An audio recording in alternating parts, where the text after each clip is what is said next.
jQuery includes some handy ways to get and set CSS properties of elements, and also to get and set classes of elements. I already have some HTML code set up here. You can see just a few different elements. They have some classes on it. I also have some CSS here, just a few things, the red class and the big class.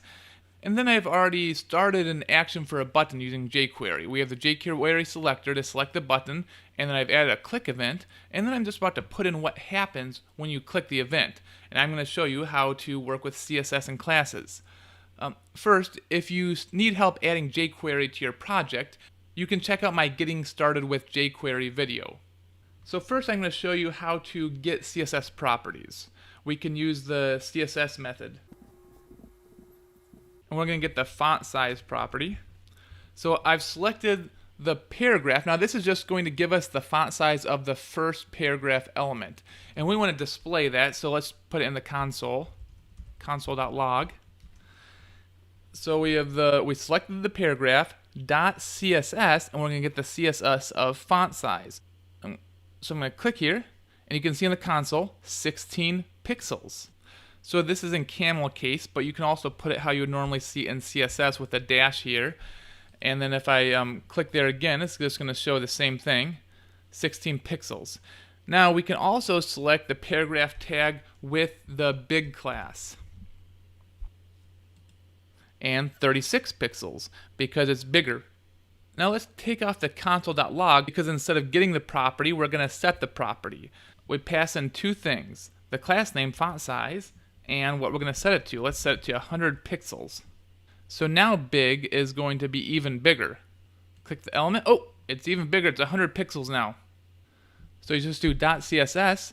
The first thing that you pass in is the CSS property, and the second thing you pass in is what you want to set that property to. We can also set multiple CSS properties at once by passing in an object. So let's delete that, and I'm going to create an object which is just surrounded by these curly braces, and we're going to pass in key value pairs. So when we're passing in key value pairs, you're going to have to use the camel case for the name here. Whenever you're passing in as a string, you can use either way, either the dashes or the camel case. But if you're passing in as a property name like this, or if you're passing in as a key, you're going to have to use camel case. So we're going to set this to 50 pixels, comma. Now we're going to change the color to blue, and let's just add a background color. Oh, add a comma here. Now instead of just doing the big class, we're going to select all the paragraph elements. So let's see what happens here. I'm going to click the button, and you can see each paragraph element has the blue text and the yellow background, and it's bigger. Now it's not recommended to use the CSS method as a setter in production-ready code, because it's generally best practice to keep presentational information out of the JavaScript code. See, we're adding actual CSS to the JavaScript code, and often you'll want to just keep your CSS in your CSS file and then just add or remove classes if you want to change the CSS. So I'm just going to comment that button out and then add the same code again, and we're going to change what the button does. I just want both still in here, so if you click on the link for the code in the description of this video, you can see both ways of doing it. Now let's select the H1 element, and we're going to do add class. That's how you add a class in jQuery. So we're going to pass in the class name. I'm going to pass in red. First, let's go back to how it was before. Okay, if I click the click me, you can see that H1 changed to red because we add the red class. We can also remove classes. So here I'm going to select paragraphs, and instead of add class, I'm going to do remove class.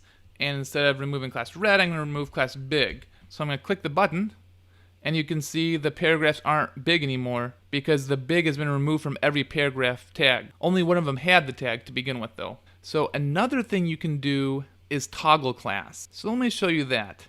Instead of remove class, I'm going to do toggle class. And I'm still selecting every paragraph element. So now when we click the button, it'll just switch. See, which paragraph is big is switching. So it's either turning on the big class if it doesn't already have the big class, or it's turning off the big class if it already has it. It's toggling. The last thing I'm going to show you is how to check if an element has a class. We can use the hasClass method. we're going to check if the element h2 has the class big. And we could put this into an if statement, but I'm going to just do console.log. Okay, let's try this. False. It does not have the class big. But if we change this to class red, true, it does have the class big. Okay, thanks for watching. My name is Bo Carnes. Don't forget to subscribe, and remember, use your code for good.